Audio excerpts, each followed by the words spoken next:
¿Qué tal, filmers? Muy buenos días, tardes o noches. ¿Les suena a ustedes el nombre de Gaspar Yanga? Vamos a descubrirlo.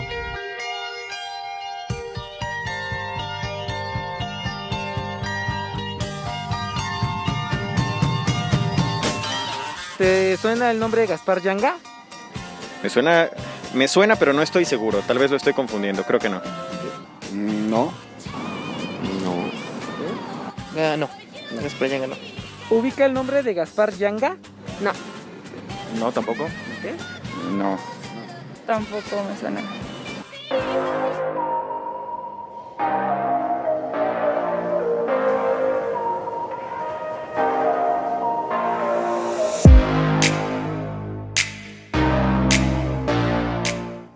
Buen día, buena tarde o buena noche. Mi nombre es Felipe Sánchez y bienvenidos una vez más a Mesa Redonda, un espacio en el cual hablamos de la inefable trascendentalidad del ser hasta quién habrá inventado los pantalones acampanados.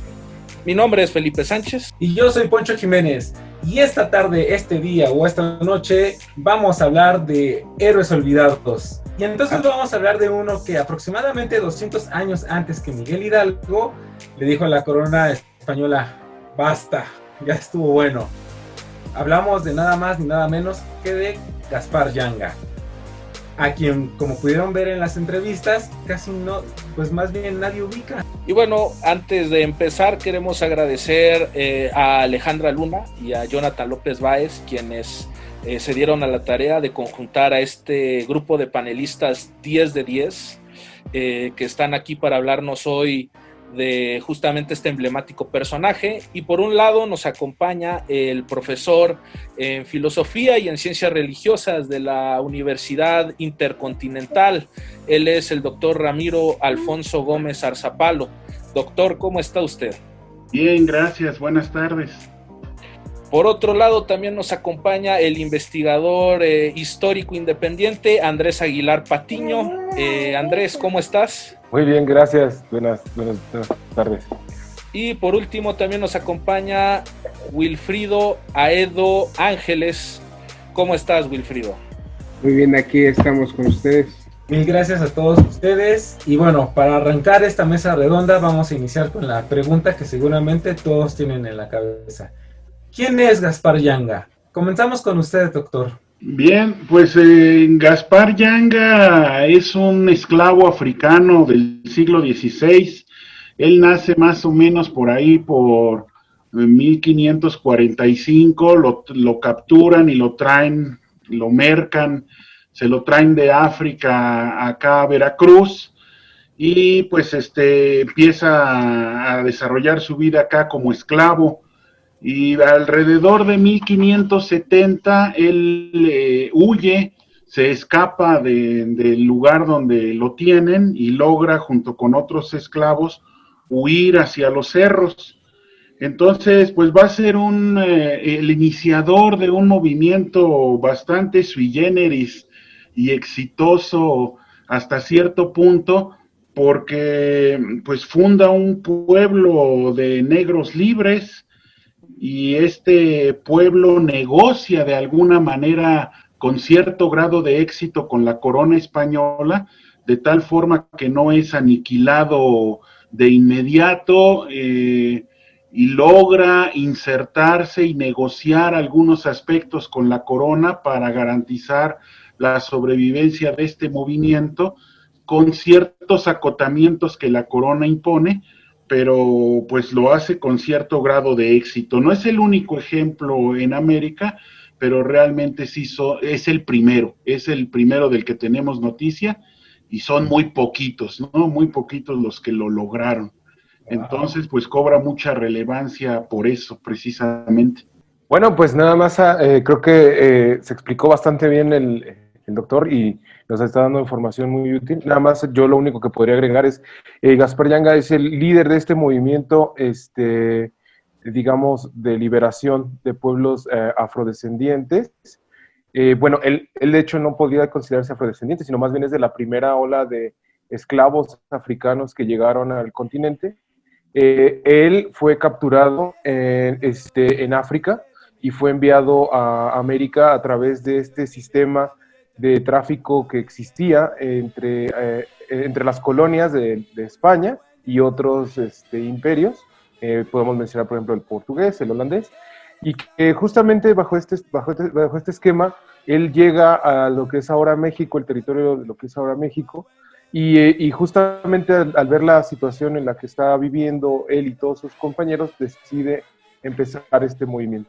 Él, como ya lo mencionaron, él funda un pueblo de esclavos libres, y él logra, digamos, de alguna manera, a través no de la, bueno, sí, de la violencia, pero a través también del diálogo con las autoridades de la Nueva España, al terminar, digamos, este primer inicio de la rebelión, pues un tipo de trato que permite que exista esta comunidad de esclavos libres.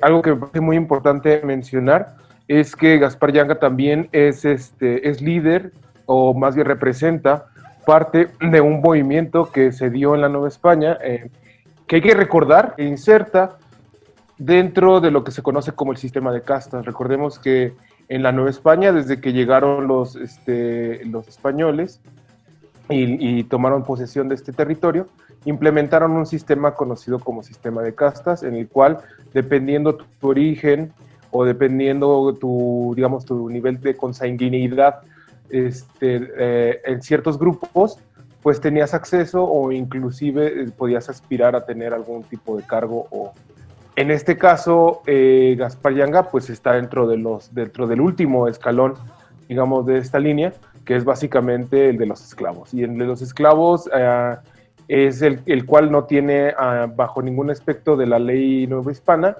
pues ningún tipo de beneficio o ningún tipo de reconocimiento, inclusive hasta como ciudadano.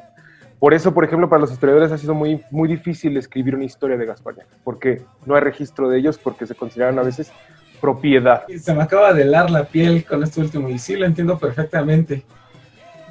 Y no sé, me da mucha curiosidad de imaginar de dónde sacó él el valor para pues todo esto que vamos a estar platicando ahorita, ¿no? Pues nada más destacando, muy cierto con lo que concluye Andrés, eran propiedad, y eso perdemos la dimensión y la captamos cuando recordamos que cuando un esclavo como que escapó era capturado, el juicio que se le llevaba a cabo y el castigo que se le imponía era por haber atentado contra la propiedad de su amo, porque no eran dueños ni siquiera de su propio cuerpo ni de sí mismos, ¿no? Eran totalmente una propiedad, y pues a veces lo perdemos de vista. Era una situación espantosa, tremenda, la del esclavo, una alienación absoluta. Yanga comienza a hacer estas relaciones entre los cimarrones para poder alcanzar la libertad, y yo creo que de alguna manera, como decía el doctor Ramiro, atenta contra el amo. Entonces, como Yanga también comienza a hacer rapto a los cargamentos que van de Veracruz hacia la Ciudad de México, y yo creo que esta lucha, que de alguna manera se ve, también va viéndose mermada en el tiempo con la misma lucha en el aplacamiento de su clan, de sus amigos.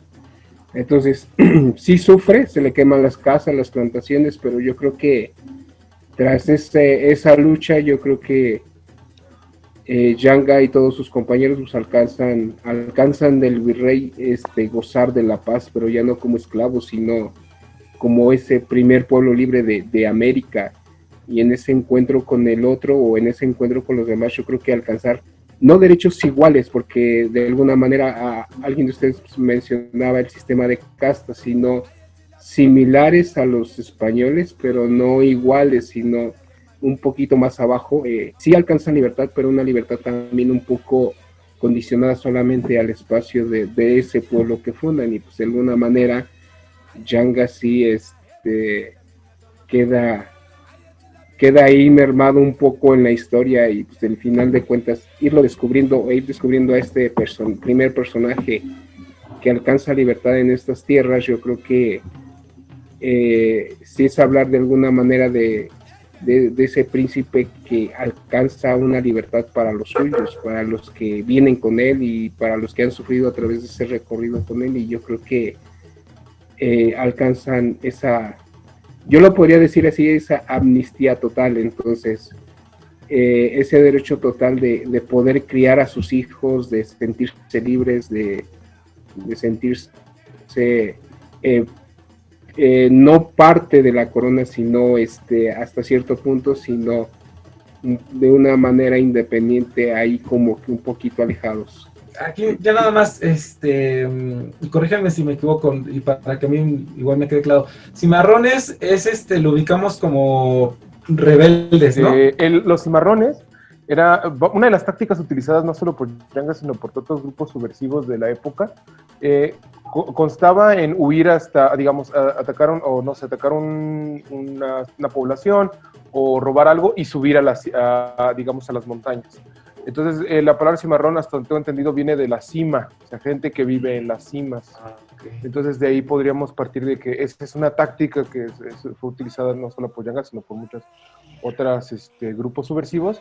Y sí son un grupo que, bueno, para empezar, eran considerados salvajes. Eso creo que quiero que quede claro, porque una de las cosas que permitió que se mantuviera este sistema de castas, y no solamente de castas, sino la esclavitud como tal, parte de un principio, digamos, también ético y moral, en el cual para poder llegar a quitarle la libertad a alguien tienes que considerarlo inferior. Es un proceso que se podría considerar como deshumanización. Y por lo mismo, los cimarrones, como el nombre era un término despectivo que buscaba identificarlos como esclavos salvajes, a los cuales era muy difícil, esos son términos que están escritos, o sea, no quiero que quede claro que no es una cosa que yo esté alegando o esté diciendo, sino está documentado, a los cuales era muy difícil domesticar. Eran considerados, pues no sé si llamarlo así, pero no tenía la misma categoría, digamos, que los españoles en su escala, y por lo tanto, pues sentían el derecho o se sentían con el derecho de hacer esta situación. Ciertamente, como dice Andrés, el cimarrón se le aplicó en un primer momento al esclavo fugitivo y después cobra un peso tremendo de una visión despectiva, ¿no? Despectiva. Bueno, recordemos que ya al final, en el movimiento de independencia, Morelos, José María Morelos y Pavón es cimarrón, o sea, él va a estar identificado como cimarrón. Y ese tono despectivo ya a Morelos se le aplica totalmente en ese ánimo de desprecio del cimarrón como el negro que está fuera del lugar, que no está en el campo con la caña haciendo lo que debe hacer un negro, sino que ya se salió de su lugar y está haciendo otras cosas que no debería de hacer, en un sentido de sobajamiento y desprecio. Bueno, como señalaba bien Andrés hace rato, pues una sociedad de castas, una sociedad que privilegiaba y distinguía estas diferencias, pues en ánimo de que las clases más elevadas pudieran distinguirse o elevarse más, dependiendo de cuántas más tenían abajo. El cimarrón, de alguna manera, también, aunque era una persona que tenía sentimientos, emociones y razón, el cimarrón, pues, a mí sí me causó un poco de ruido esto, pero yo creo que yo creo que así como el esclavo se le domesticaba, entonces sí alcanzaba un nivel de domesticación para poder hacer las cosas o aquello que se le encomendaba. Entonces sí venían los castigos de alguna manera para el negro cimarrón, que sí tenía esta parte de alguna culpa o algo que no había hecho bien. Entonces en el grado de domesticación también era el grado de castigo lo que alcanzaba. Pues bueno, pasamos a la siguiente pregunta, que tiene un poco que ver con lo que hemos estado hablando ahorita, y pues a mí me gustaría pues preguntar dos cosillas. La primera de ellas es, pues bueno, por un lado, la razón por la cual los españoles traían esclavos africanos a América, y por otro lado, y en donde me gustaría ahondar más es, bueno, ¿cuáles eran las condiciones a las cuales se enfrentaba un esclavo africano en la Nueva España, ¿no? Yo tomo como base a Grecia y Roma. Yo creo que este sistema de esclavitud tiene mayor influencia en Europa, en la Edad Media, y creo que esos pueblos europeos que comienzan a tomar fuerza de alguna manera, comienzan a hacer este sometimiento a los pueblos de alguna manera inferiores. Entonces comenzamos a traer esta parte de que a través de las guerras, de las conquistas, inicia la esclavitud extranjera, y de alguna manera la esclavitud a lo que refiere de por qué los africanos llegan a la Nueva España. Yo creo que Europa comienza a ser, se le llamaba el famoso triángulo marítimo: Europa, África, la Nueva España, Europa y África. Yo creo que en este triángulo mercantil, también dentro de ese triángulo mercantil inicia el monopolio de la venta de esclavos, y yo creo que este monopolio de venta de esclavos ya traía consigo pues que este sometimiento a las personas pues era llevarlos a un lugar alejado del suyo para venderlos. Pues de alguna manera había monopolios aceptados por la corona y monopolios en la clandestinidad, y pues a eso se dedicaban, a robar gente, a veces a traer gente con los famosos intercambios, las famosas credenciales. Entonces yo creo que un esclavo en sí africano, al momento en que ya era capturado, perdía en sí ya todos los derechos y lo convertía en esclavo, no importando cuál era su estatus social. Entonces yo creo que aquí había que rescatar que pues para la corona española había 3 tipos de esclavos: el doméstico, el del mercado y el del rey. Entonces yo creo que el del mercado pues era aquel que acordaba, o el que tenía un acuerdo social, el que por pobreza pues no podía pagar ciertas cosas. Entonces al no pagar ciertas cosas, yo creo que entraba en ese acuerdo social. Y el segundo pues el que se compraba y se vendía, y el del rey pues el que tenía el poder de alguna manera era esclavo, pero sí tenía poder sobre otros esclavos. Yo creo que en este comercio de esclavos, o en esta factoría, yo creo que esa demanda en el siglo XV alcanza mucho ese contrapeso. La demanda de esclavos sí es de alguna manera solvente para aquellos que se dedicaban a ello, porque de alguna manera, si lo traducimos a moneda actual y a peso mexicano, cada esclavo venía valiendo alrededor de 300,000 pesos, si bien era bien vendido. Y de alguna manera el esclavo que más solvencia tenía era aquel que era joven, aquel que de alguna manera aguantaba los meses en el barco en precarias condiciones. Y yo creo que la trata o el comercio a partir de del comercio atlántico pues sí lleva de alguna manera a que estas personas sean trasladadas. Y a veces pues ese comercio que yo decía, el comercio triangular de la Nueva España, de Europa, pues era a veces un intercambio de cosas, un intercambio de ¿cómo se llama?, de tabaco, de caña, de café, de algodón, de las minas de oro, de las minas de plata, o también de alguna manera los telares que se llevaban de España a África, los esclavos que venían de África a la Nueva España, y de alguna manera que se iban repartiendo en el mundo. Entonces toda esta parte era, viéndolo desde el punto económico, pues sí era un intercambio, pero sí llegaba a alcanzar grandes resultados económicos, tanto para los que se dedicaban en la clandestinidad como para los que tenían permiso por parte de la corona. Todo este sistema de esclavitud tiene su origen en el proceso mismo del descubrimiento y colonización del espacio que ahora comprende México y, bueno, Latinoamérica en general, en el sentido en el que los españoles, por ejemplo, cuando hay varios mitos alrededor de toda esta información. Cristóbal Colón llega a las islas del Caribe, nunca pone un pie en territorio de lo que es ahora México. Él digamos, fundan Cuba, conoce las Antillas, pero no, realmente el proceso ya realmente de lo que ahora es México y el continente no fue habitado por los españoles hasta tiempo después. En estas islas había comunidades nativas que fueron básicamente diezmadas por parte de los españoles, que en algunos casos ocupaban la fuerza laboral de estas personas a tal grado en el que las dejaban moribundas o inclusive eran asesinadas al no serles útiles. La comida escaseaba también en este tipo de campamentos. Por lo tanto, al tener una falta de mano de obra por parte de los españoles dentro de estos nuevos territorios, los lleva a esta idea de empezar a importar personas esclavas desde las posiciones coloniales que tenían, por ejemplo, en el norte de África.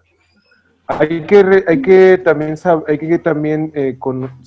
que el negocio, o digamos que toda esta industria, porque se le podría considerar en su momento una industria de venta y compra de personas, tenía una serie de conexiones y nexos con otro tipo de situaciones.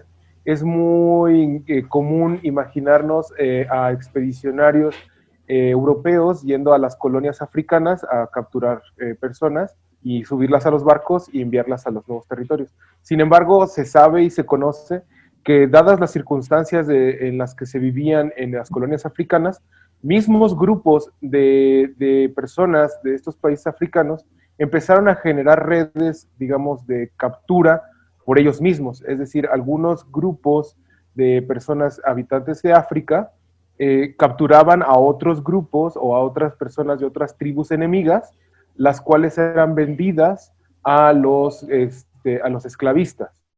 Entonces, se creó, literalmente se fue creando con el paso de los siglos una red realmente muy orquestada para poder mantener este flujo de personas hacia lo que es los territorios, por ejemplo, de la Nueva España.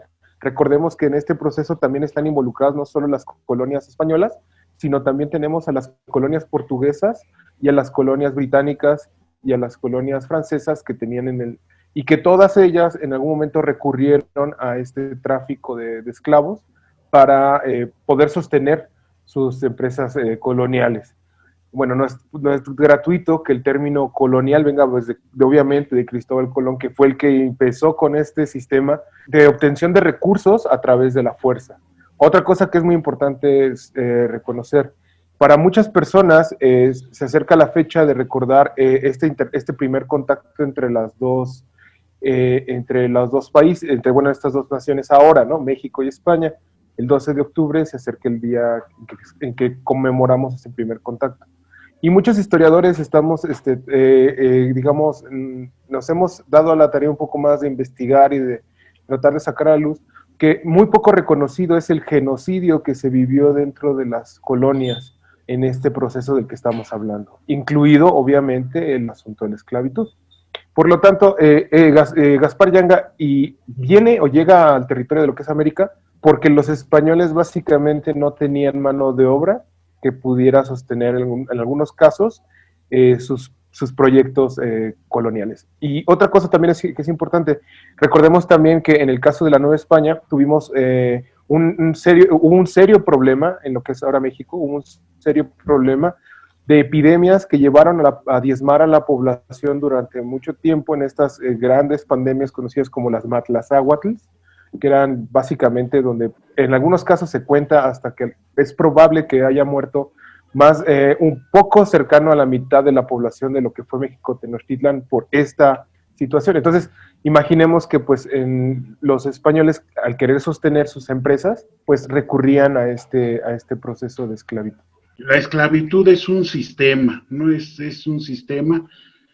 Y pues hay que recordar que para ese momento era algo normal y aceptado. Ahí tenemos ya desde, no solo de los negros, sino también de los indios. O sea, cuando digo también el término igual que negro, como ya lo habían señalado, pues son los términos coloniales históricos que se utilizan, ¿no? No implica ningún tono despectivo. Pues estos prácticas como Cristóbal Colón, ¿no? Cuando tiene los primeros conflictos finales del 15, principios del 16, y aplica la normativa que se aplica en Europa. Cuando un súbdito se rebelaba contra su rey y era sometido, se le tomaba como esclavo. Ese era el castigo para sufragar los gastos, para recuperar el orden social. Y entonces Cristóbal Colón toma como esclavos a estos indígenas rebelados que se aliaron con la parte que se rebeló, y los manda a España en cadenas, ¿no? Y allá le ponen una regañiza y no puedes tratarlos así, y se arma toda esta discusión. Pero bueno, a eso nos deja ver muy claramente por qué trajeron los españoles a africanos o esclavos africanos a la Nueva España, pues para trabajar. Tenemos que recordar que la Europa, más bien la España, todavía con resabios medievales que llega a América, será una España de los títulos nobiliarios, y los nobles no trabajan. Ellos no venían a trabajar, venían a explotar, a extraer y a enriquecerse, pero no es a trabajar. Muy diferente del pensamiento, por ejemplo, anglosajón, cuando migran, ¿no?, de Inglaterra hacia las colonias americanas, pues era esta mentalidad de volver a empezar, comenzar de nuevo, pero era una ética y una mentalidad de trabajo. Estos no traían esa idea, era la explotación y el enriquecimiento lo más fácil posible y cómodo posible. Y entonces, pues, se enfrentan con una población indígena que, como bien decía Andrés, para Cuba y todas estas islas que fue el primer contacto, ya para cuando están llegando aquí al territorio continental, ya se habían acabado aquellos grupos indígenas, se los extinguieron. Entonces, también se dan cuenta acá, como por ejemplo Fray Bartolomé de las Casas en la zona maya, allá en Chiapas, Guatemala, pues que los indios no aguantaban los trabajos que los españoles les imponían, principalmente en la agricultura sistemática de explotación, no de temporal, sino esta más rigurosa, ¿no?, que está permanentemente produciendo. El trabajo en las minas es algo que los indígenas no soportan, y ahí tenemos, por ejemplo, al propio Fray Bartolomé de las Casas, ¿no?, el gran paladín de los derechos humanos aquí en América, en la defensa de los indios, en su afán y su ímpetu por defender a los indios, pues su razonamiento fue: estos no aguantan ese trabajo tan pesado que hay que hacer, hay que traer a quien sí aguanta, y quien sí aguanta, pues el negro. Y entonces ellos mismos promovieron la traída de más a esclavos, en miras a defender y a liberar un poco de esa presión que había caído sobre los indios. Entonces, bueno, pues definitivamente, ¿por qué los trajeron? Los trajeron para trabajar, ¿no? Ahí sí no hay de otra. Y pues, ¿qué condiciones de vida, no? Nos mencionaban, pues, ¿qué condiciones de vida tenían? Pues deplorables, ¿no? Las más bajas. O sea, si pensamos en la pirámide social, en ese momento estaban por debajo incluso de los indios. Y entonces el esclavo estaba hasta abajo, ¿no? Se consideraba que eran fuertes y que aguantaban todo, así que eran muy pocas las consideraciones que se tendrían con ellos, ¿no? Aparte de todo lo que hemos mencionado, de que estaban privados, pues hasta de sus propios cuerpos y de la decisión sobre sus cuerpos. ¿Qué más decir de sus hijos, ¿no? De sus relaciones sociales, del matrimonio, si el amo decidía vender por separado a hombre y mujer y a hijos por otro lado? O sea, realmente eran condiciones de vida tremendas, ¿no? Eso debe haber sido psicológicamente aplastante, ¿no? Para estas personas. Entonces, pues yo creo que nada más sí hay que recordar entonces que los españoles los traen a la Nueva España, pues casi pues como propiedades, tal cual, como ya se había mencionado, no podemos dejar pasar, ahora que menciona Andrés lo del el holocausto, ¿no? Este genocidio, ¿no? Genocidio es la palabra, que incluye todas estas facetas de los indios, de los negros, de toda esta destrucción sistemática de ellos. Pues hay investigadores que señalan que estos galeones que venían cargados de negros que traían de África para América, pues prácticamente una tercera parte era la que llegaba viva. Y eso ya iba incluido en el costo-beneficio y en la concepción mercantil de la merma de la mercancía.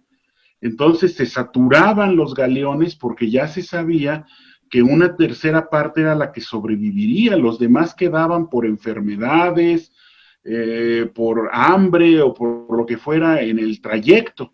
Entonces era pues una mercantilización de la vida humana tremenda, ¿no? Tremenda, y pues era una práctica normal. O sea, si lo vemos para la época de la colonia, para ellos era una práctica normal que no les causaba mayor resabio, ¿no? Fray Bartolomé de las Casas, muy al final de su vida será que reconsidere, y prácticamente ya en su vejez que recapacite y que diga qué ciego fui, que no pude ver que la causa del negro es la misma que la del indio. Y en su testamento él señala, me he de ir al infierno por mi ceguera, por haber hecho esto y haber cooperado a la destrucción de estas gentes, cuando no vi que su causa es tan noble como la de los indios, porque tanto Hijo de Dios es uno como otro, ¿no? Pero ya fue muy adelante, muy posterior. Desgraciadamente creo que aquí en América los negros no tuvieron la oportunidad de Las Casas, ¿no? Estas oportunidades que tuvieron los indios, de los que llamamos defensores de los indios, Las Casas, Motolinía, Sagún, ¿no? Algunos de estos frailes que se destacaron en ese sentido, pues no, los negros no hubo quien viera por ellos, fueron mercancías y así fueron considerados y tratados. ¡Y rayos! ¡Qué contexto tan horrible estamos, pues, imaginando! O sea, se me hace bien... no sé ni qué palabras usar, ¿no? Digo, esto último que menciona de Bartolomé, o sea, incluso esto de al infierno me he de ir, es que sí, o sea, de verdad, imagínense estar allí. Qué contexto de verdad tan horrible. Bueno, o sea, más bien, digo, se puede sentir horrible hoy en día, ¿no? Porque, bueno, como mencionan, ni es lo que también me hiela la piel, es que es normalizado o es aceptado. Una de las cosas que creo que es muy importante de lo que dices de esto de cómo se sentiría, cómo te sentirías o cómo se siente esta situación cuando estamos hablando de estos temas, creo que es muy importante reconocer que justamente es una de las charlas que tenemos que tener como país, en el sentido en el que seguimos a veces sin reconocer en muchos de los casos que tenemos una comunidad afrodescendiente, una comunidad afromexicana, la cual en muchos casos está tanto desconocida como también ni siquiera, deja tú el reconocimiento, sino ni siquiera legislada en muchos casos, porque, por ejemplo, una de las cosas que hay que saber es que una de las cosas que pasó con Gaspar Yanga es que, aparte de crear estas comunidades libres, de esclavos libres, también abrió el panorama para la posibilidad de la tenencia de más adelante de tierras y la creación de, por ejemplo, ya más adelante de otro proceso, de ejidos, y todavía muchas de las comunidades no se reconoce, digamos, la propiedad en algunos casos de los terrenos que originalmente eran de estas comunidades de esclavos libres. Y eso también nos lleva a preguntarnos, por ejemplo, lo que tú dices ahorita de cómo se siente y cómo uno... Pues es que vamos a hacer, vamos a imaginarnos que nosotros no sabemos si en nuestra genética tenemos inclusive descendencia de alguna de estas comunidades afrodescendientes. ¿En qué sentido? La ciencia nos ha demostrado que uno de los primeros genes que se van perdiendo con la, digamos, cuando se tienen hijos es justamente a veces la pigmentación de la piel. Entonces, por lo mismo, al ser una cuestión que se va perdiendo, podría ser que muchísima gente en este momento que nos esté escuchando sea parte de este proceso y que a lo mejor nada más por la cuestión visual, que estamos muy acostumbrados como imaginarnos todo esto como una cuestión además visual, en realidad somos parte, podríamos ser parte de esta situación. Entonces, aproximadamente para las cifras que se manejan, el 3% de la población de la Nueva España en su momento fue, digamos, traída de África o afrodescendiente. Entonces, sí estamos hablando de una población, pues, numéricamente importante para la creación de lo que es nuestra cultura. Ahora, quisiera también retomar lo que nos estaba comentando el doctor, de justamente la diferencia que existía entre otras colonias, a lo mejor no como la Nueva España, pero sí como las colonias británicas. Una de las cosas que sí cambió o que sí es diferente es que nosotros sí tuvimos un proceso de mestizaje amplio. Es decir, las personas que llegaban, ya sea de cualquiera de los lugares de que los españoles traían personas, ya sea del mismo Europa, mismo África, inclusive de Asia. No hay que perder de vista que también este proceso más adelante nos va a llevar a la importación de personas. Bueno, no tanto como esclavitud, porque no lo fue, pero fueron procesos migratorios en gran escala, por ejemplo, de personas que venían de países asiáticos. Entonces, nuestra cultura está mezclada con todas estas, se mezcló. Nuestra cultura entender la cultura mexicana es entender la cultura del mestizaje y justamente de las mezclas. En cambio, en Estados Unidos, lo que fueron las colonias británicas, como es el caso de Estados Unidos y Canadá, por cuestiones hasta religiosas o de creencias, no hubo este proceso tan profundo de mestizaje. Se separaron los dos grupos. Los que llegaron a poblar esta nueva zona creando una nueva sociedad, o ellos querían crear una nueva sociedad, y fueron desplazando, eliminando, es decir, utilizando la fuerza y asesinando a la mayor cantidad de gente posible de los pueblos nativoamericanos del norte de lo que es ahora Estados Unidos. Entonces no hubo ese proceso de mestizaje, lo cual nos lleva a que hasta la fecha los pueblos indígenas en Estados Unidos tengan sus propios territorios como lo conocemos como las reservas, ¿no? Las reservas nativoamericanas. Entonces, entender esto creo que es muy importante porque lo que dices es muy cierto. Tenemos que reconocer que este proceso nos involucra a todos, no es nada más como la lucha de un pueblo que podemos considerar como ajeno. Para nada, es parte de lo que nos crea como cultura. Y sí, es una charla medio incómoda en algunos casos porque sí lleva a replantearse varias cosas, pero la tenemos que tener. Cuando hablamos de este proceso de esclavitud o hablamos de esclavos, yo creo que también había que como rescatar esta parte de que no solamente venían hombres, sino también dentro de ese proceso de esclavitud a veces venían mujeres, niños, los ancianos no eran tanto, sino las mujeres, un poco, tenían que tener ciertas características las mujeres, los niños para poder, aguantar este famoso y dichoso viaje. Yo creo que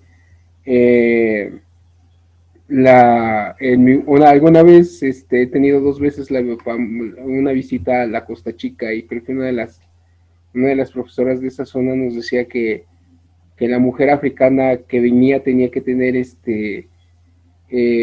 una altura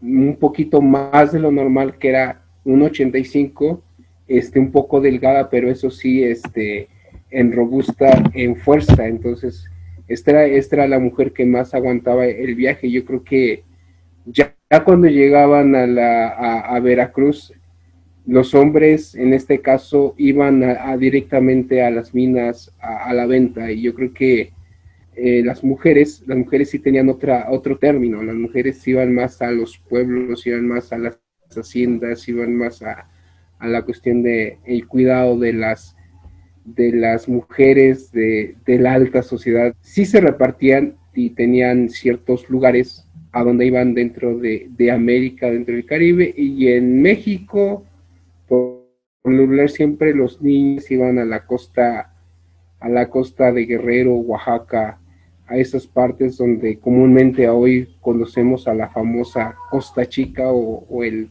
mini pueblo de de los afrodescendientes en México.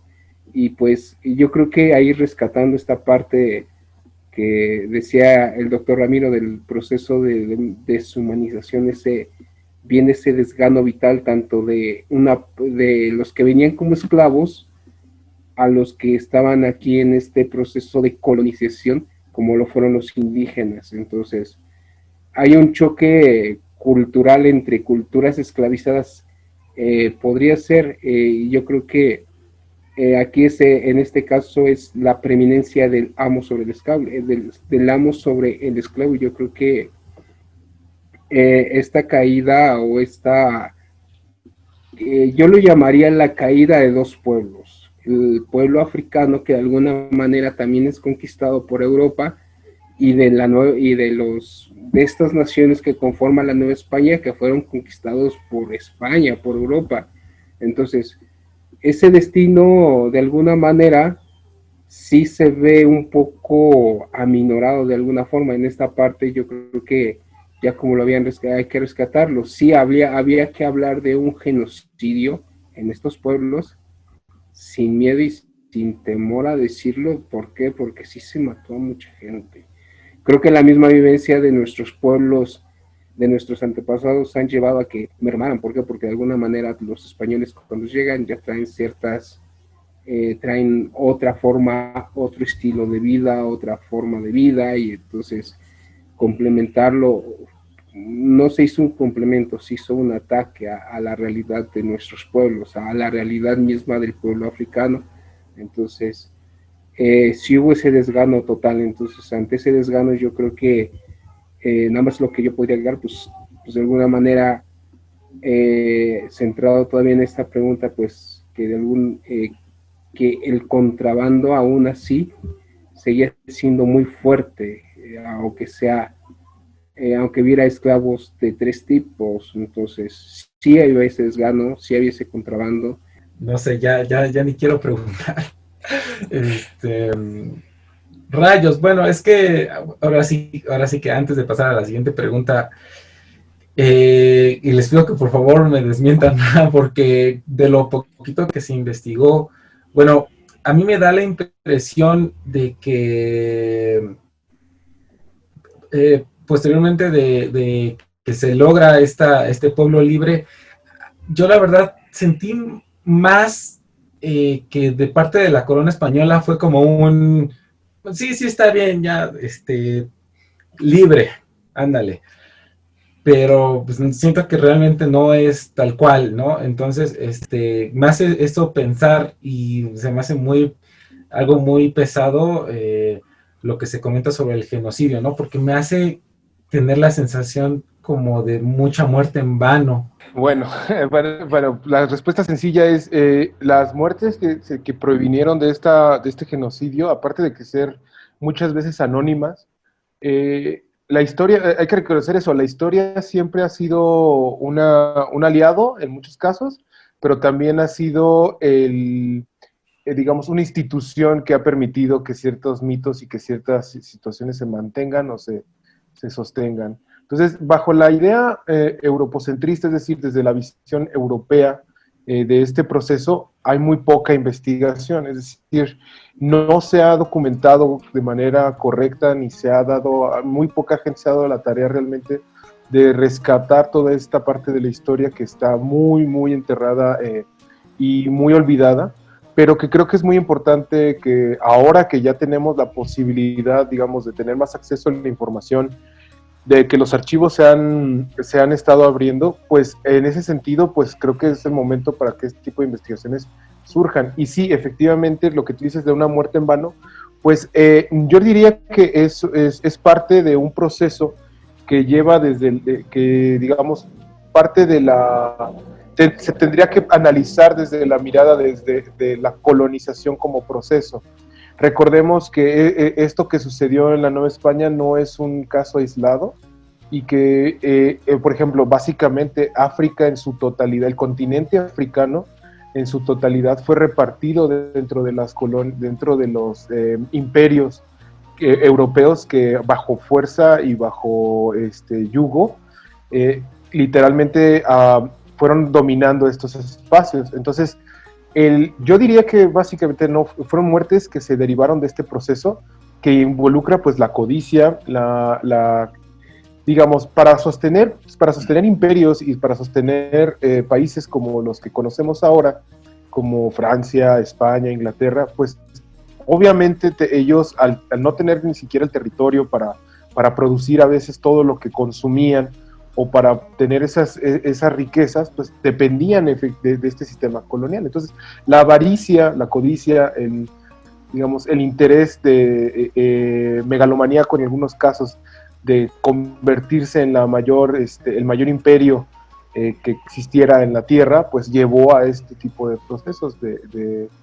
Y algo que me parece muy importante mencionar es que, desgraciadamente, hasta la fecha, tenemos esta situación.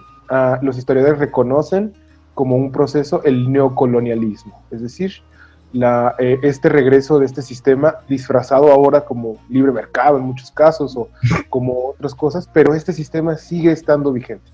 Entonces, una de las cosas que queremos, que quiere la historia, porque yo no creo que es algo que solo queramos los historiadores, sino que quiere la humanidad, es deshacerse de toda esta práctica, y para poder hacerlo, pues tenemos que hacer esto, tenemos que tener estas charlas, estas discusiones donde abramos nuestro horizonte y sobre todo que busquemos posibilidades para evitar que suceda esto otra vez, muertes innecesarias únicamente para el beneficio de ciertas causas. Pues celebro mucho la posición de mis colegas, de Andrés, de Wilfrido, porque ciertamente hay una tendencia en la historiografía contemporánea de hacer una revisión probablemente más de corte europeo, desde el lado de los vencedores, que es una visión como reconciliatoria que trata de decir, bueno, lo que pasó, pasó y ya pasó, ahora hay que reconstruirlo, no eran tan malos, tampoco les fue tan mal a ustedes y esto, ¿no?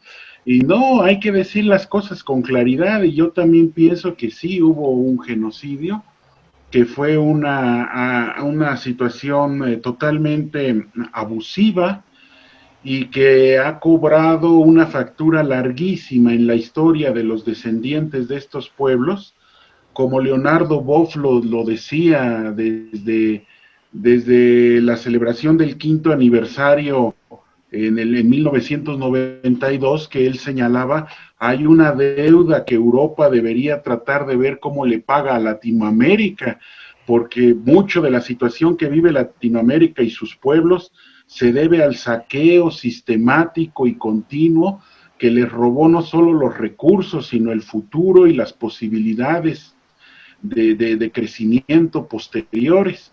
Entonces, yo creo que sí hay que ver esto. Estoy de acuerdo con Andrés, estos neocolonialismos, así como vivimos estas épocas donde se peleaba por el control de la caña de azúcar, se peleaba por el control de los océanos, se peleaba por la carrera armamentista, pues ahora con la pandemia lo estamos viviendo con la vacuna.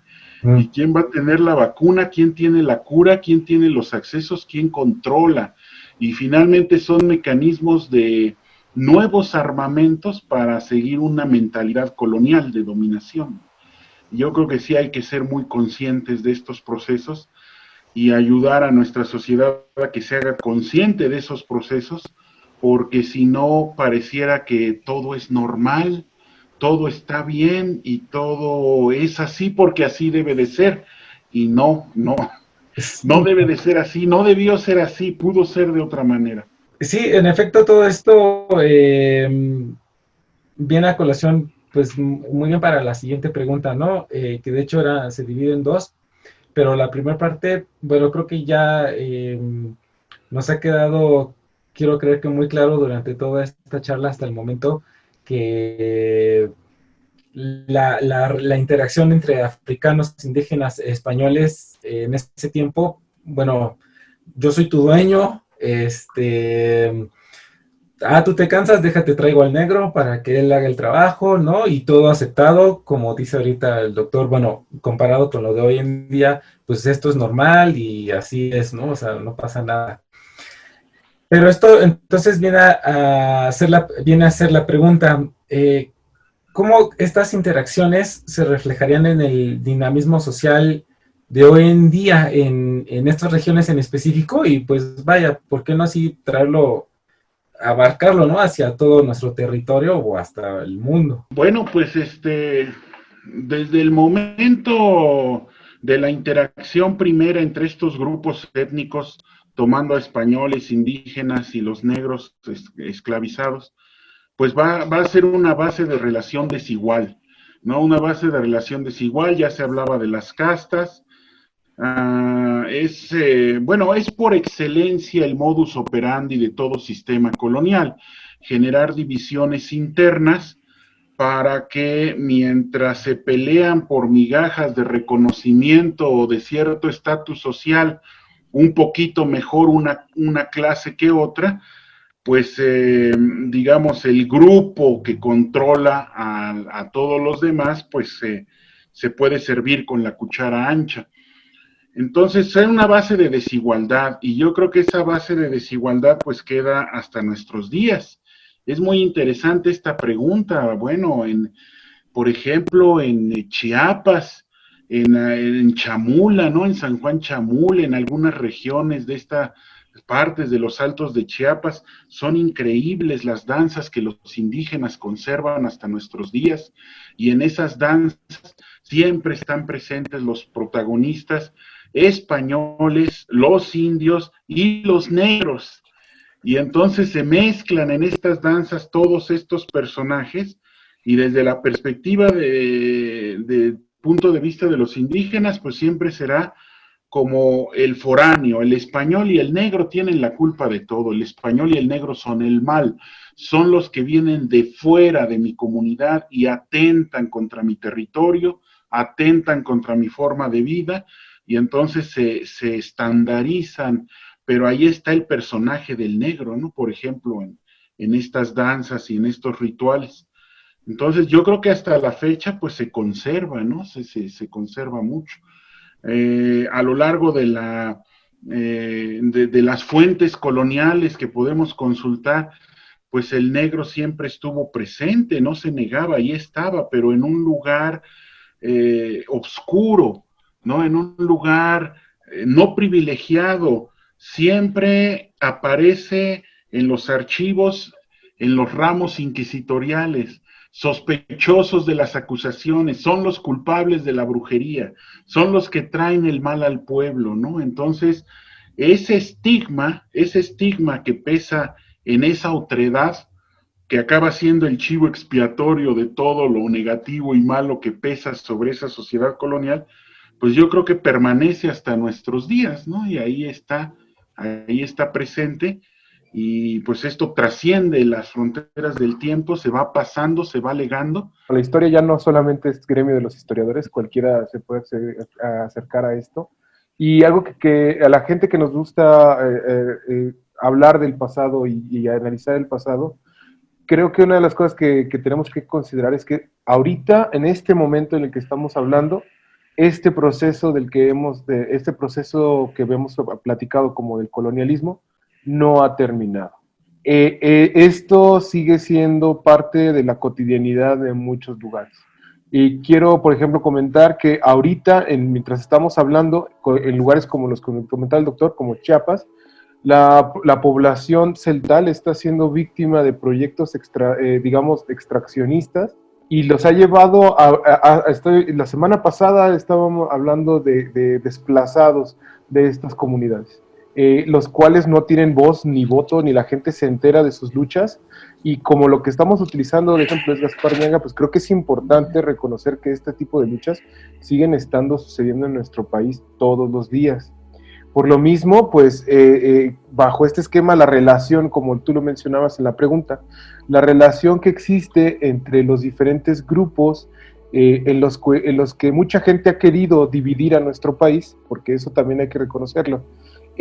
Una de las cosas que nos ha llevado a este tipo de situaciones, como lo comentaba también el doctor, es una sensación de creer que estas comunidades son exóticas. Y digo exóticas no como el término a lo mejor lo podría referir como extrañas, sino lo digo de afuera. digo de afuera, y no, ni la cultura en México, ni la ciencia, ni los recursos han considerado en algún momento a estos grupos. Y por lo tanto mucha gente los considera aparte, los segrega y los deja en un estado de continua desaparición. Entonces eso creo que es importante reconocer que el proceso que se devino con los contactos que tuvimos, como si quieren verlo como nación, que nos dejó con Europa, por ejemplo con la colonización, pues son todavía muy presentes y muy visibles dentro de nuestra sociedad actual. Yo me animaría a lo mejor a lanzar una pregunta que ojalá que las personas que nos estén escuchando la puedan en algún momento considerar, es, por ejemplo, si el racismo sigue siendo parte de la cultura mexicana, si México se podría considerar como un país racista. Entonces, sé que es una palabra que a lo mejor a muchos ahorita les está sonando, pero la respuesta que yo, desde mi perspectiva que yo puedo dar es, plenamente sí. México vive un racismo que es complicado, es un racismo que está tan dentro de nosotros mismos que no lo combatimos. Simplemente lo aceptamos como un aspecto cultural más de nuestro país. Pero está ahí, está literalmente mermando la posibilidad de relación que tengamos con otras personas. En otros países que han tenido otro tipo de procesos, ahorita se está combatiendo el racismo y lo están haciendo reconociendo desde el principio que hay un problema que hay que avanzar. Creo yo que en nuestro país esa charla no se ha dado y que tenemos que empezar a llevarla a cabo, y es decir, cuánto de nuestra cotidianidad no está permeada por este pensamiento colonialista que se nos quedó de esa época. Y entonces eso es lo que yo diría en tanto a las relaciones o sea, cómo este proceso ha permeado en las relaciones actuales. Yo diría que ese es el que nos está dejando ahorita ese legado colonial. En esta experiencia que yo tenía en la Costa Chica siempre se llama la famosa tercera raíz de México, una tercera raíz que no se quiere tocar. De alguna manera las personas de la Costa Chica decían a nosotros, ustedes, así como que diciendo los de afuera, nos ven como algo extraño a su país cuando pertenecemos a su país. Y esta persona sí me cuestionaba a mí, y esa parte de interacción sí es muy limitada, porque de alguna manera a la pregunta que decía aquí Andrés, sí tenemos un poco de miedo de alguna manera por este sistema que se nos ha enseñado a que la persona de color hasta ciertamente está un poco abajo, un poco alejada de nuestra vida y está alejada de nuestra realidad. Y la persona la persona de la Costa Chica que me comentaba esto decía, es que la realidad de nosotros es que si nosotros antes salíamos de nuestro territorio, ¿qué pasaba con nosotros? ¿O qué pasaba con nuestros antepasados? A nuestros antepasados, si salían de ese límite de la Costa Chica o de los límites donde estaban, se les mataba literalmente o se les esclavizaba literalmente. Entonces, ante esta interacción, sí dejan cosas, sí nos dejan muchas cosas, sí nos dejan muchas danzas, sí nos dejan muchas comidas dentro del país. Y yo creo que el proceso de reculturalización entre indígenas y africanos es muy grande y que todavía tenemos que seguir descubriendo como mexicanos, como una parte que también es otro rostro de nuestro pueblo, otra realidad de nuestro pueblo, y que de alguna manera indígenas, africanos y todos los demás somos un pueblo que conforma México. Y yo creo que esa interacción histórica sí ha sido desigual, esa interacción histórica hasta este cierto punto de la realidad sí ha sido lejana, y a veces no queremos tocar porque entramos hoy en este tiempo a un tiempo de que si lo toco hasta ciertamente está mal, sino es tocarlo, es palpar esa realidad, es tocar una realidad que históricamente ha sido velada para nosotros, o que de alguna manera se nos ha velado a nosotros porque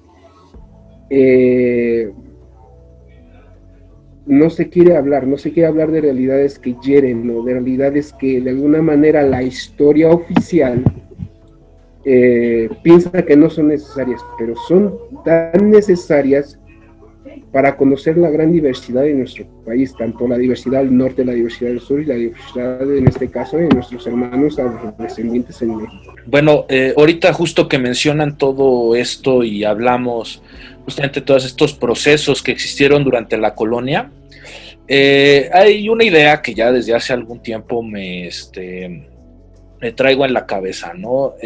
Como cineasta, justamente, es ahora sí que mi función, la interpretación, el desarrollo y la creación de las imágenes.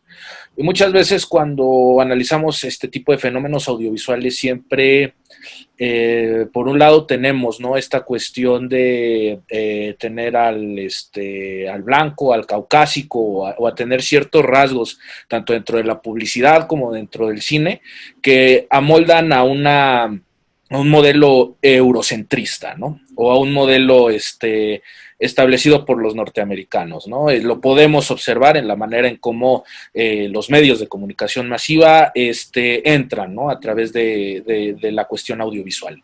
Y tomo esto porque algo que justamente he estado pensando es, simbólicamente hablando, ahora sí que nuestros padres, por así decirlo, es tanto la cultura española como la cultura indígena. Es tanto el hombre o los seres humanos que cometen genocidios como las víctimas que sufrieron ese genocidio como mestizos, ¿no? Porque a final de cuentas la mayor parte de la población somos mestizos y de una u otra forma pues poseemos, ¿no?, la mezcla por lo menos de esas dos culturas que chocaron en su momento. Y justo la pregunta que me atañe es, bueno, ¿cómo poder, como sociedad, el poder enfrentar esa realidad? Porque creo yo que simbólicamente sí nos tiene un poco cohibidos. Vamos, el decir que nuestros padres simbólicos, nosotros somos el producto de un padre que violó a su madre, y todo lo que esto implica, creo que también nos aleja mucho, ¿no?, de querer descubrir o interpretar el pasado, y de querer darle un peso, ¿no? Como bien decía Wilfrido, darle este peso y decir, pues sí, esa es nuestra realidad, ¿no? Y de cómo encontrar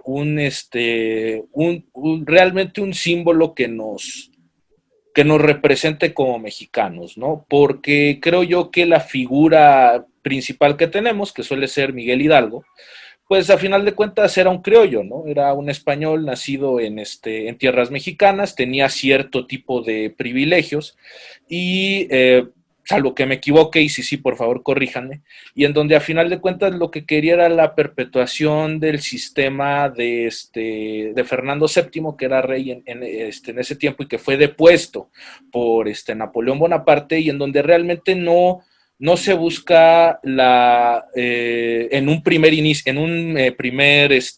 primer levantamiento, no se busca la abolición del sistema, ¿no? Simplemente es incluso el regresar al sistema anterior al que se tenía. Entonces, bajo ese contexto, creo yo que, bueno, al menos a mí en lo particular me resulta difícil identificarme con un personaje que tenía hasta cierto punto ciertos privilegios, y que de repente justamente viene este señor que está ilustrado detrás de mí, y que 200 años antes logra imponerse ante ¿cómo se llama esto?, ante el poderío español, ante la corona española, y que si bien obviamente no hace un cambio tangencial del sistema, porque a final de cuentas no era posible, o sea, por el contexto social y demás, pero sí logra tener un reconocimiento y sí logra de una u otra forma imponerse ante ante un poder de sometimiento. lo cual a mí se me hace muy valioso porque a final de cuentas, si este hombre, mencionaban también, ¿no? La deuda histórica que tiene Europa con América Latina.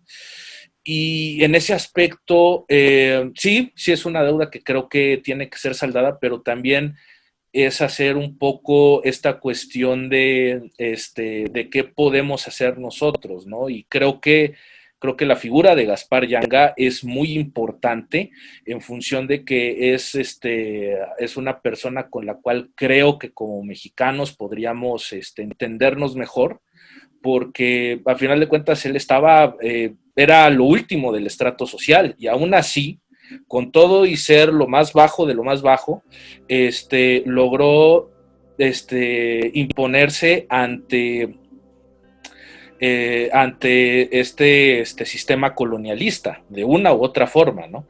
Y en ese aspecto, pues, y creo yo que ese es como el gran valor de su figura. Pues quisiera preguntar, bueno, ¿por qué no se nos habla de él en los libros de historia, ¿no? ¿Por qué está oculto? Digo, ya hemos hablado un poquito de eso, pero sí me gustaría ahondar más de, pues, el por qué, ¿no? De que suceden este tipo de cuestiones. Y asimismo, quisiera aunar la pregunta de, bueno, en el caso de que Gaspar Yanga, en vez de buscar el reconocimiento español, se hubiera lanzado por una lucha independentista totalmente del sistema, hubiera ganado, hubiera muerto en batalla, el país que hoy conocemos sería otro.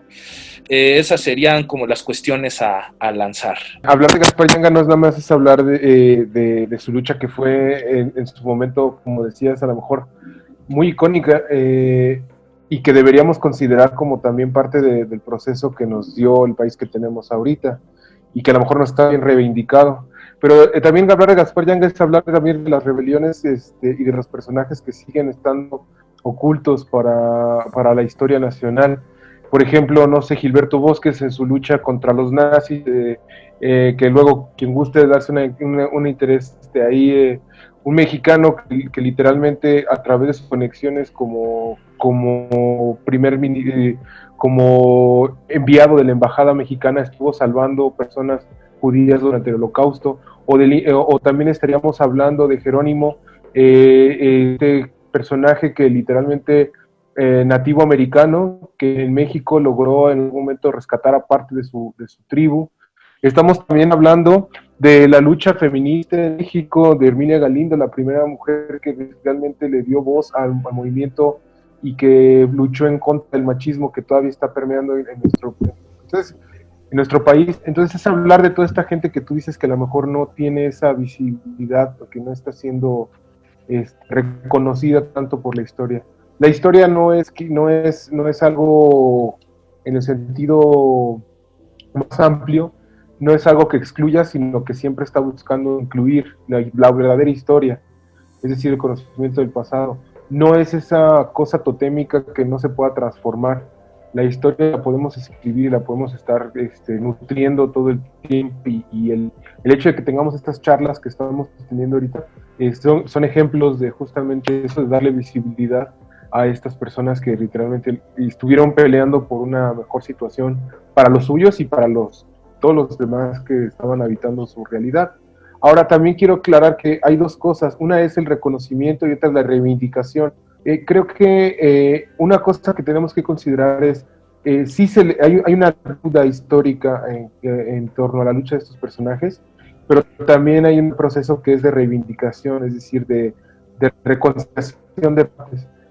Algunos quisieran llevarlo hasta la parte de decir, bueno, pues que se restituyan los títulos de propiedad de algunos de estas comunidades para que puedan tener soberanía sobre la decisión de sus tierras, ¿no? Ojalá ese fuera el caso.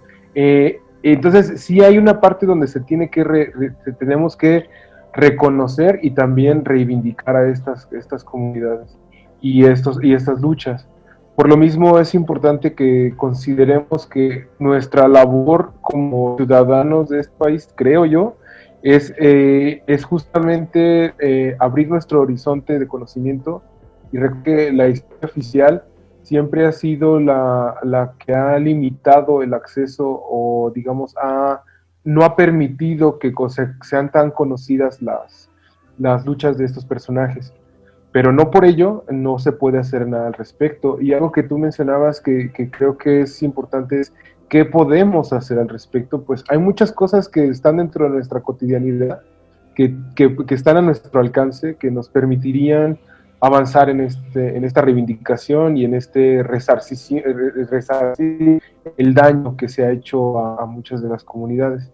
Una, pues obviamente es la de reconocer la existencia y darle voz a las comunidades que ahorita están a pie de lucha. Hago énfasis en esto porque les comentaba que actualmente hay gente que está en Oaxaca, Chiapas, Tabasco, lugares donde actualmente hay manifestaciones en contra de proyectos extractivistas que están tratando de nuevo llevarse toda la mayor cantidad posible de recursos de estas comunidades, dejando a su paso pues básicamente neoesclavismo, o si quieren verlo de esa manera, inclusive hasta la destrucción del medio ambiente.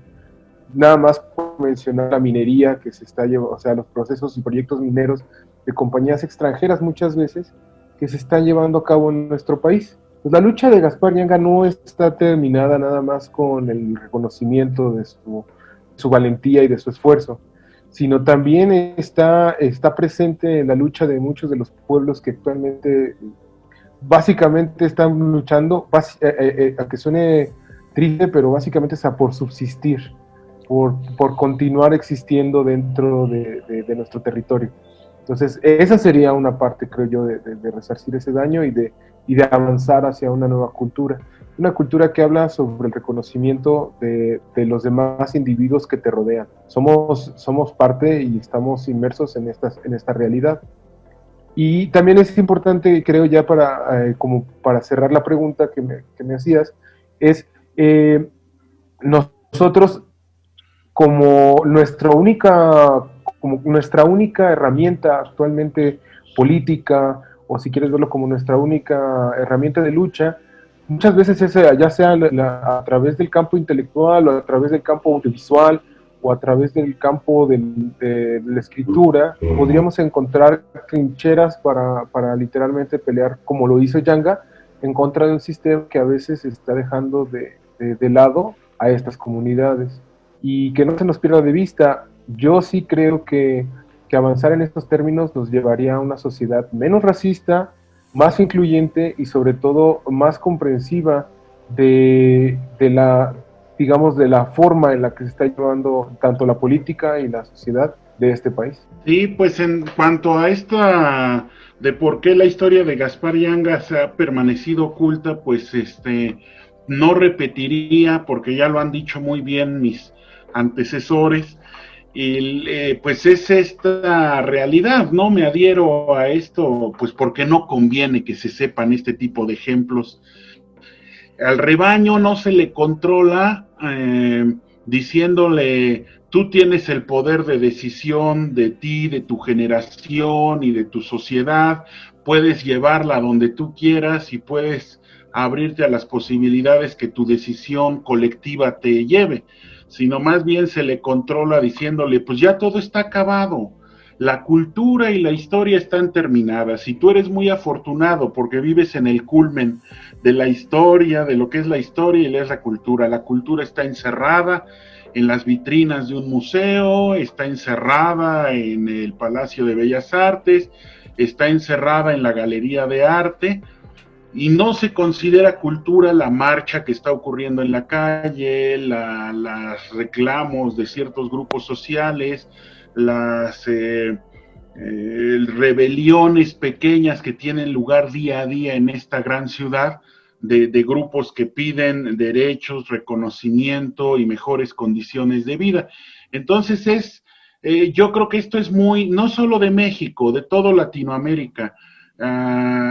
Desde nuestra historiografía oficial, pero también desde nuestros sistemas educativos nacionales, se nos ha concientizado se nos ha metido en la cabeza que tanto la historia como la cultura están acabadas.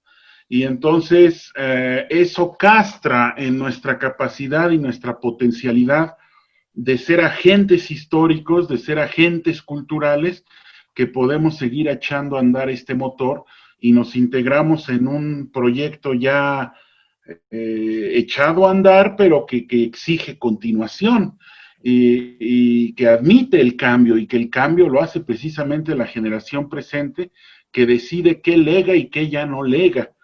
Entonces, en ese sentido, pues yo creo que pues no conviene este u otros ejemplos que muestran una cultura viva, una fuerza pulsante de la historia, pues es complicado políticamente y es mejor que no se conozca, pues por eso no se conoce. Ahora, en cuanto a lo otro de si se hubiera independizado, hubiera pegado o no, hubiera ganado o perdido, pues yo creo que en el momento en que él estaba, pues definitivamente hubiera perdido, pienso yo, porque pues tenemos que ser muy conscientes de que en ese momento estaba completamente sano y vigoroso el sistema colonial. Entonces todas sus estructuras, todo su papel, ¿no?, protagónico que tenían, pues, estaba sano, vigoroso, joven y totalmente aplicante. Pues tuvieron que darse una serie de acontecimientos, ¿no?, en el reacomodo de los mestizos ya en el siglo XVIII, XIX, en donde se posibilita el movimiento de independencia, pues que también da cuenta de cierto desgaste de estructuras y otras cosas, ¿no? Pero bueno, si hubiera, en el hipotético caso, ¿no?, hubiera llegado, pues sí sería esta una cultura, digo, una sociedad completamente diferente, ¿no? Diferente. Ahora hay que ver hasta qué punto, porque tampoco hay que idealizar. Es que me llama mucho la atención, piensen, yo creo que el éxito de Yanga fue la capacidad de negociación que tuvo con las autoridades coloniales. Ahí fue mucho de su éxito. Y recordemos que dentro de esas negociaciones con las autoridades coloniales, les dijo, está bien, pues te paso tu tributo, si me necesitas para guerrear, me avisas y yo te pongo y vamos y peleamos por ti donde tú nos digas, y si se adhieren más negros por acá, yo te los devuelvo, me das una lana y yo te los devuelvo para que se regresen con sus dueños. Entonces, ellos estaban viendo por sí mismos, por su movimiento y su círculo. No creo que hayan tenido una idea de una universalización plena, de expansión de este movimiento. Ellos estaban viendo por esto que habían logrado construir este pueblo, este paréntesis que consiguieron, pero pues si en ese proceso y para conseguir la negociación política era necesario devolver a los siguientes negros que se adhirieran después del convenio, pues me pagas y yo te los regreso, ¿no? Entonces pues hay que ser conscientes de esas cosas, ¿no? Ahora, también habría que señalar, no fue este proceso, esto que Yanga buscaba en San Lorenzo,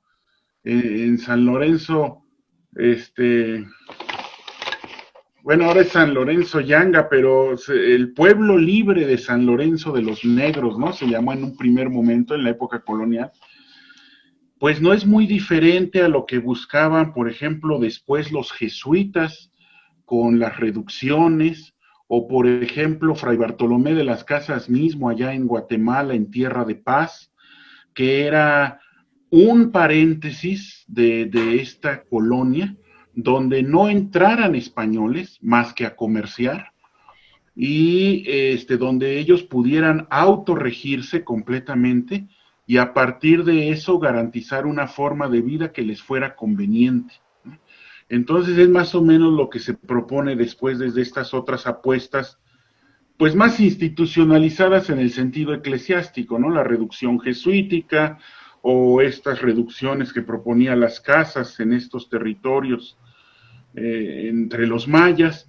Entonces, bueno, pues yo creo que vale mucho la pena considerar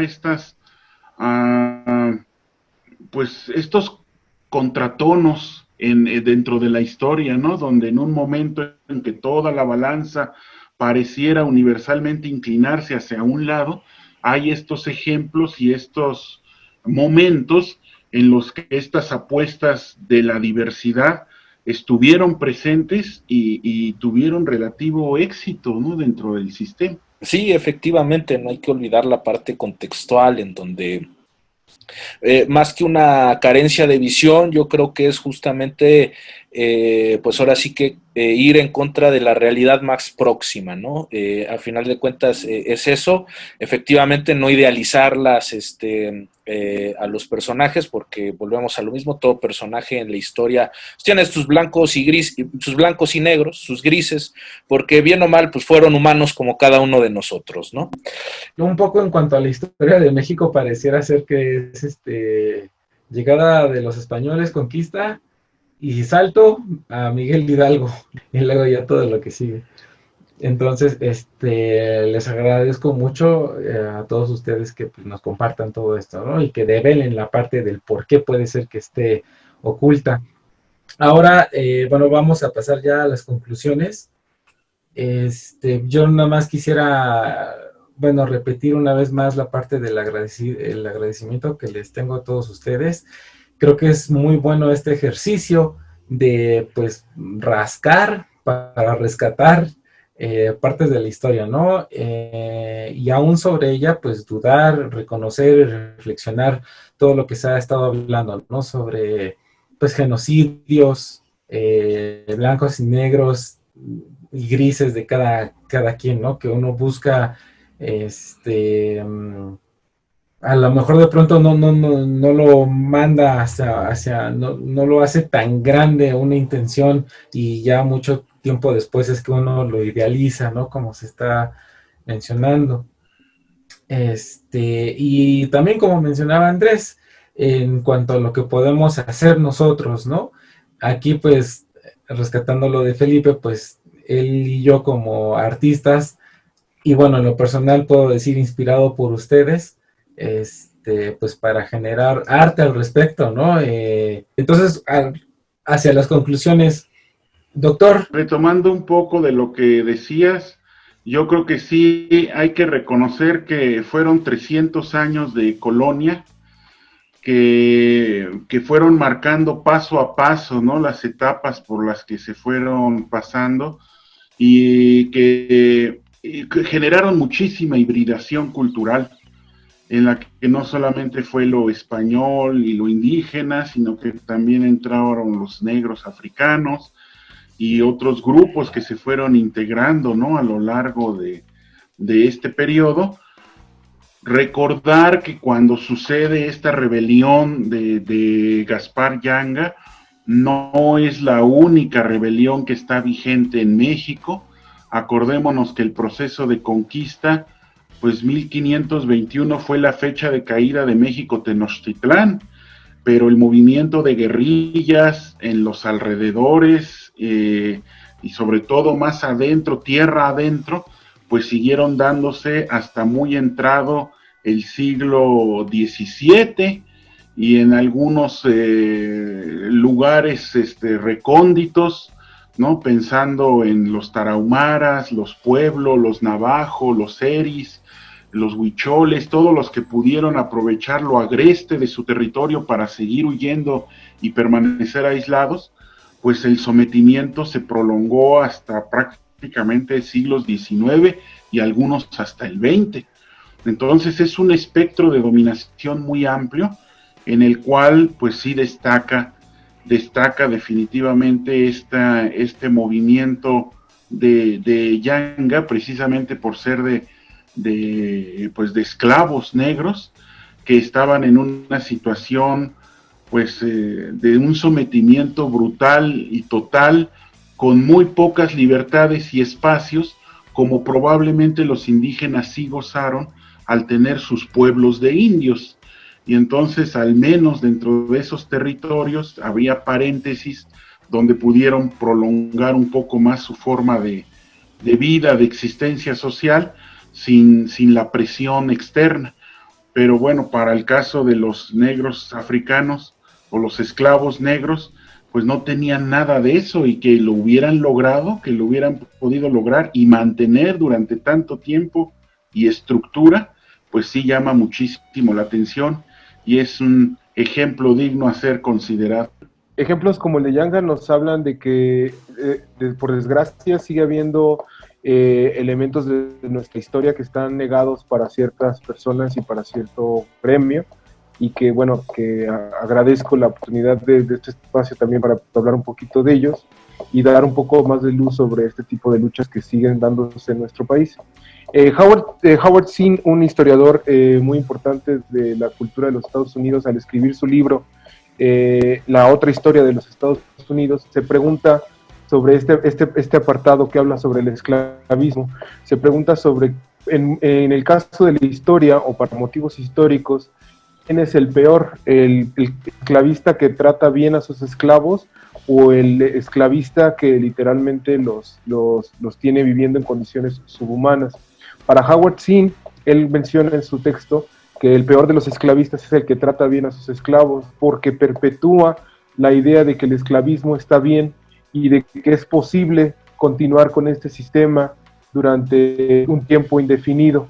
Entonces, bajo este esquema que podría sonar un poco antagónico, o sería un paradigma bastante difícil a veces nada más de entender en primer plano, sí nos podríamos hacer una pregunta sobre, por ejemplo, si la lucha de Gaspar Yanga está terminada en nuestro país, o si, por ejemplo,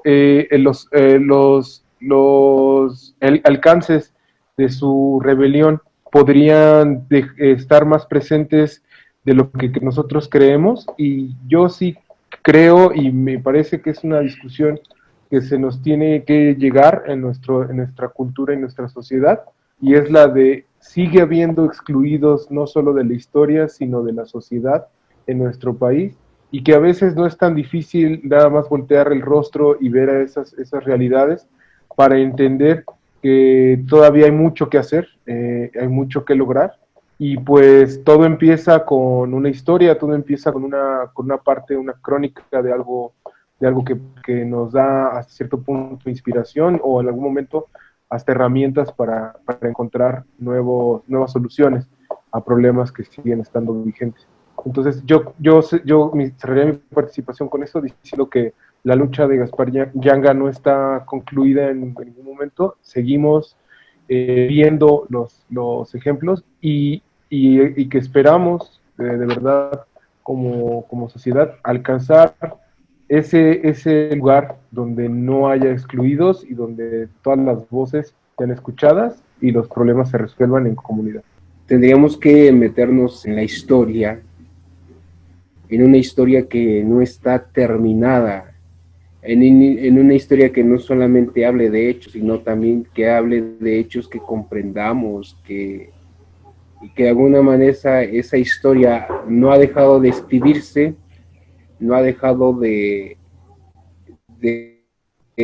cerrarse, que no está cerrada, como decía el doctor Ramiro, sino que es una historia que se presenta de frente a nosotros como esta historia, y que no solamente termina allí en esta figura histórica, nos lleva a cuestionar los modelos de la ilustración en nuestro mismo país, sobre estas ideas raciales que de alguna manera perfeccionaron ese blanqueamiento de la sociedad moderna occidental, y que pegó no solamente al africano, sino en este caso al mestizo, estas ideas estas ideas raciales del blanqueamiento de la ilustración, de que solamente se queda allí, de esas famosas reformas borbónicas, de esa negación, de ese silencio de no darle lugar al indio, al mestizo, al africano en este caso,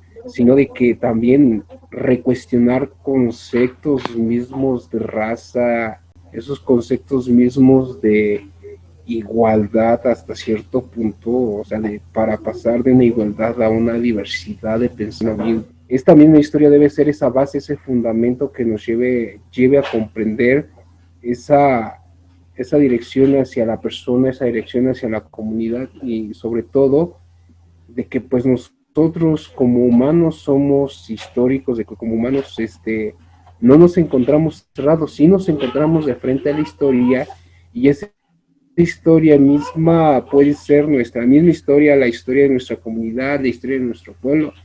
Y esa historia es realmente la que debemos detenernos y verla, o sea, verla, descubrirla, desvelarla y hacerla intersubjetiva, o sea, del encuentro con el otro, del encuentro con una realidad que viene. Y si bien podemos seguir indagando en una tercera rama, sí lo podemos hacer, de que no está cerrado el tema, no está cerrado porque da para más, de que sí tenemos que identificar los pueblos originarios, darles lugar, darles cavidad y sobre todo dar esa figura del reconocimiento del otro, del que está a mi lado, del otro que en este caso es el de color, del otro que está alejado de mi sociedad, del otro que también de alguna manera es cognosciente, de alguna manera que el otro también me puede dar y que también tiene un proyecto de vida, un proyecto de razón, un proyecto que es un conocimiento real conmigo y con los demás. Entonces, ¿puede venir allí un advenimiento nuevo de la historia? Sí, lo puede venir.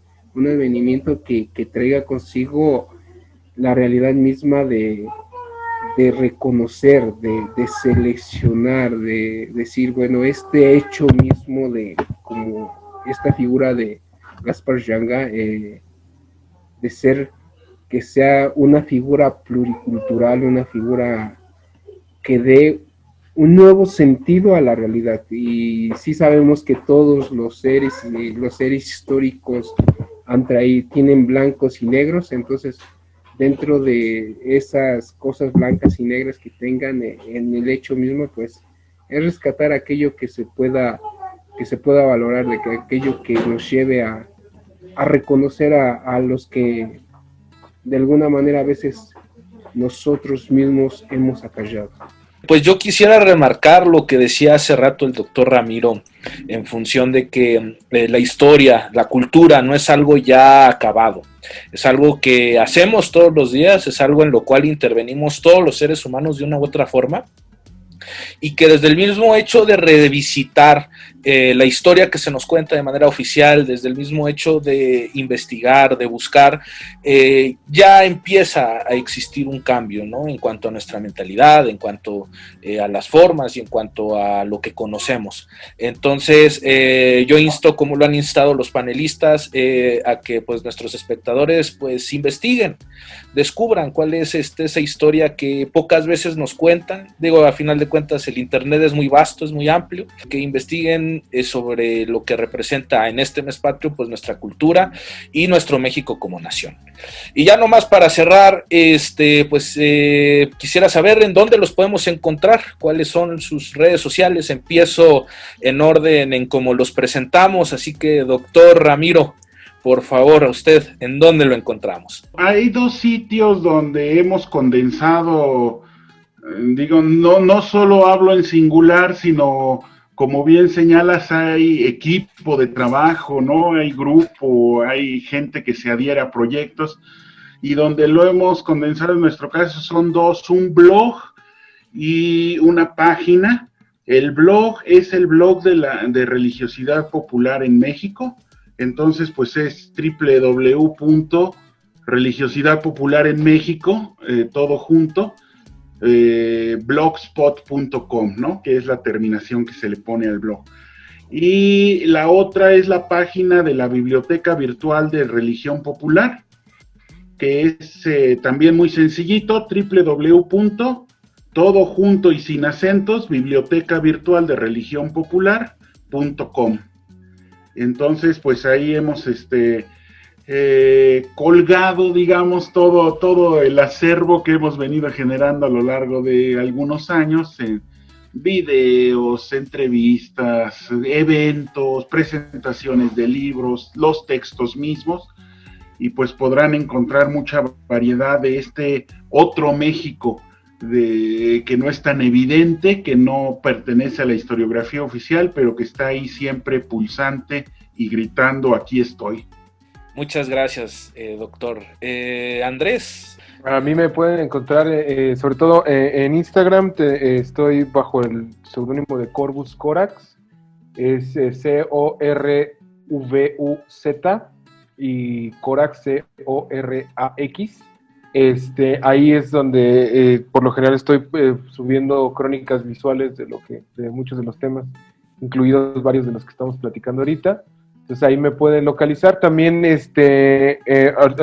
no tengo un condensado con mi trabajo, pero en la red pueden encontrar varias de las participaciones que he tenido con varios proyectos culturales. Lo encuentran buscando mi nombre y Andrés Aguilera Patiño. Ahí pueden checar las colaboraciones que he hecho con algunos proyectos y pues igual agradeciendo la invitación. Muchas gracias, Andrés. Wilfrido. En colaboración ahí con el doctor Ramiro en Religión Popular, también ahí tengo varios escritos, varios documentos y a veces comparto alguno que otro texto con el doctor Ramiro, que hace el favor de subir aquí a esta plataforma. Igualmente en Facebook comúnmente sí saco algunos procesos de algunos textos independientes y están en Facebook como Willy Aedo Ángeles, W-I-L-Y, en Instagram como Willy Ángel y en Twitter @Willy Aedo. Excelente, muchísimas gracias. Y Poncho, a nosotros, ¿en dónde nos encuentran? Bueno, primeramente aquí en su casa, YouTube, Film Films, acuérdense que es junto, porque si lo buscan separado no les sale. Tenemos nuestra página de Facebook también, @FilmFilmsM. En Instagram nos encuentran en dos cuentas como FilmFilms_PF y FilmFilms_FP. Y en Twitter nos encuentran como FilmFilms_PF. Excelente, muchísimas gracias. Pues no me queda nada más que agradecer a todos los panelistas. Ha sido una tarde bastante enriquecedora en muchos aspectos, en lo personal, y creo que también para mi buen amigo Poncho. Sí. Y pues nada, agradecer también a Alejandra Luna y a Jonathan López Báez, los cuales les vamos a dejar también aquí sus redes sociales por si quieren conocerlos e ir a saber también ellos qué están haciendo, por habernos contactado con cada uno de ustedes. Agradecer que se hayan tomado el tiempo de hablar sobre estos temas que en lo personal se me hacen muy importantes y muy significativos, como tanto a mí como individuo, como creo yo también a nivel social. Y pues nada, si les ha gustado el material y si les gusta lo que hacemos aquí en Film Films, por favor denle un buen like, suscríbanse, compartan, activen la campanita para recibir notificaciones y recuerden que la cultura, el arte y la ciencia es de todos. ¡Hasta luego!